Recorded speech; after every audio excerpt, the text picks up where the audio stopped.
What's up, everybody? This is Nick, back with Uncut Screen Gems, episode 2. And on this episode, I'm going to be counting down from numbers 20 through 11 on my top movies of 2024. So, without further ado, I'll go ahead and get started. At number 20, I have the film Smile 2, which I think this was one of the best sequels to a horror movie I've ever seen. There's not a lot of successful direct sequels out there. A couple examples would be Aliens and Evil Dead 2. Of course, there are good sequels that aren't direct sequels, like you have the Scream franchise and the Halloween franchise as well. But I thought this was a solid horror movie. The casting was great. You have Naomi Scott in the lead role, and I thought she was phenomenal. I've been a fan of hers since she played Kimberly in the Power Rangers reboot. And if you have not seen that, it is on Netflix now. Go check it out. Very underrated film. But back to the movie at hand, I would say another great casting choice is Kyle Gallner. He was in the original one, and if you're not familiar with him, he is what you would call a scream king, much like the counterpart Scream Queen. He is in a lot of horror movies nowadays, and he's actually in one that made it a little higher up on my list. Um, but overall, this movie was solid, very scary, had me at the edge of my seat. Just great all around horror movie. Up next at number 20, I have Blink Twice. Um, so I'll start off by saying that the film class I took in high school, my teacher said that if you do not captivate audiences within the first 5 minutes of a movie, you've lost them. And I will say the title screen for this movie is what really got me. Um, I just thought it was really intelligent and really cool the way they did it. So if you've seen the movie, haven't seen the movie, go back and watch for that title screen at the beginning. Um, it had me hooked, and I couldn't look away after that. Um, the movie stars Channing Tatum, and he is the antagonist of the movie, so he's a villain. And I've never really seen him really in a role like this, and I thought it really demonstrated the, how good of a dynamic actor he could be. You usually see him in action movies, rom coms or just straight up comedies, and I thought he was really good in this. This movie also is the directorial debut of Zoe Kravitz, and if you're not familiar with her, she is the daughter of Lenny Kravitz, and she's been an actress for a while. She was in the HBO series Big Little Lies, and she also played Catwoman in the Matt Reeves Batman movie. And I thought she did a phenomenal job in her first movie as a director. I thought it was great storytelling. Um, it's very hard to watch in some scenes because it is graphic with physical and sexual violence. So just a trigger warning for anyone who needs that. It does have a lot of violence and it is quite graphic at points. But I felt like this movie was very underrated. Didn't see a lot of promotion for it, but overall, really good film. And at number 18, I have Nickel Boys. This movie was nominated for Best Picture and deservingly so. It tells a story about two boys who are in juvenile prison during a time of racial injustice in America, and it's heart wrenching to watch. Just because you see how unfairly these boys were treated during this time period, and one of them was actually wrongfully accused, tried, and convicted. So I will say, do not watch this without a box of tissues. You're going to need them. And also, the way it's filmed is absolutely brilliant. I'm not sure if I've ever seen a movie that is quite filmed like this. It has like almost like a Cloverfield or Chronicle vibe because it's mostly in the first person, But it's not just one of the boys' perspective that you get. You get both of them, and I thought that was really cool how they did that. Um, Also, there's physical violence in this movie. It can be triggering as well since it's toward adolescence, so just want to put that warning in there. But overall, this movie was outstanding. But I doubt that I could bring myself to watch it again because it does weigh heavy on you. It did with me for a couple days. And at number 17, I have September 5. This was a movie that I saw no promotion for whatsoever. The only reason I really knew about it was because I saw it pop up in film groups that I'm in that were raving about how good it was, and I knew how to check it out. It's based on the true story of the terrorist attack at the 1972 Olympics in Munich, Germany.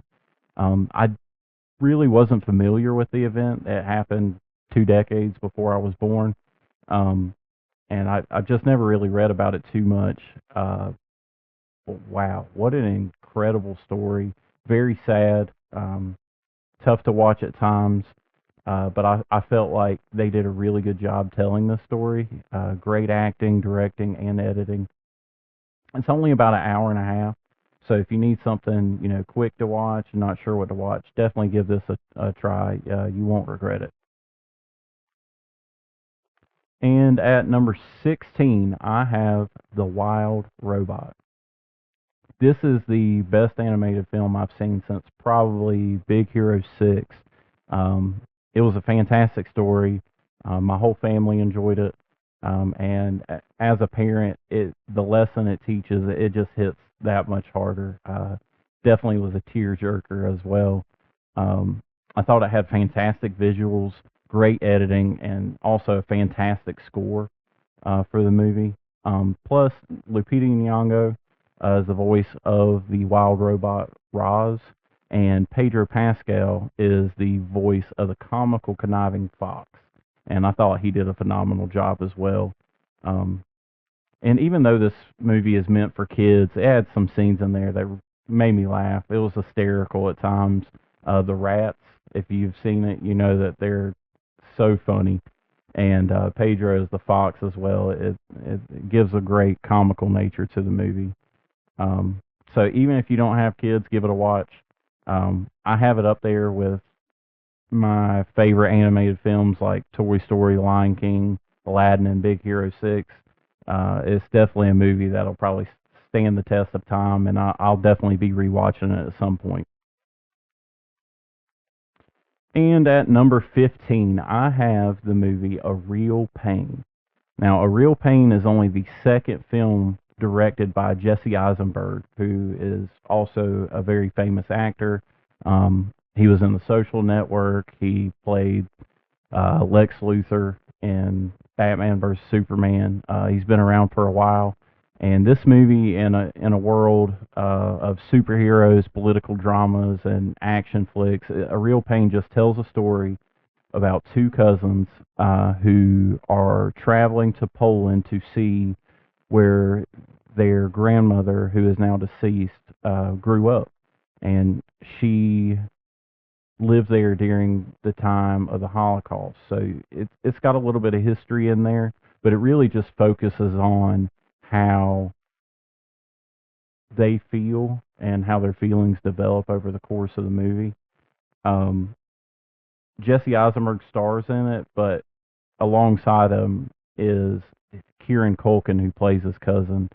And ever since I saw this, which I saw this several months ago, before the award shows started, every single time I had Kieran Culkin winning Best Supporting Actor. He was just phenomenal, and it's one of those roles that that he is probably very similar to the character he was playing, like it was almost written for him. Um, because he's an hysterical guy. He always makes me laugh in interviews and at award shows. Uh, the character is very outlandish at times. He makes people uncomfortable, but he's really funny, and it kind of offsets that. But you really discover what kind of pain he truly is in. Hence the title of the movie. The writing, directing, and acting in this are all superb. So give it a watch. And at number 14, this movie I had no interest in seeing whatsoever before I watched it. Um, but I'm so glad I did. My daughter wanted to go see it, so we took her. And I was never a fan of The Wizard of Oz or musicals, but man, Wicked blew me away. So at number 14 is Wicked. Uh, with an all-star cast, this movie was truly a masterpiece. The set design, the costumes, the musical arrangements were all incredible. I'm sure the OG fans of Wicked that have seen the musical will be happy with it. Um, and I'm very excited for part two, which comes out, I think, in November this year, so right around a year after the first one. And at number 13, I have Juror Number Two. It was directed by Clint Eastwood. This is another movie that I felt like did not have any promotion whatsoever. Um, and like I said, directed by Clint Eastwood, he rarely misses with his uh, film directing, and he didn't miss again with this. It's incredible. It tells a story uh, of a man who was selected for jury duty on a murder case that he quickly realizes that he may have a bigger part in the overall case than he thought. And Nicholas Holt plays the main character, and he is incredible in basically everything he's in. I think he's one of the great young actors that'll be around for a long time, alongside Timothy Chalamet and Robert Pattinson. Um, I know I've been saying this about a lot of the movies, but we're getting high up in my rankings. But the storytelling in this is incredible. Um, it had me on the edge of my seat of what was going to happen. Is this man going to be wrongfully convicted? Did Nick's character really commit the murder? Is he going to be discovered if he is? And even after it was over, I still have more questions than answers, I feel like, and I love that in movies. Some of my favorite ones of all time do that. I like it when you have to choose for yourself what happens to a character or several different characters after the credits roll. And at number 12, surprise, surprise, I have another horror movie. This one is Longlegs from the film company Neon. Uh, I know that there are going to be some people that are watching this and be like, oh no, not this movie. I hated this movie. It has left a lot of audiences divided.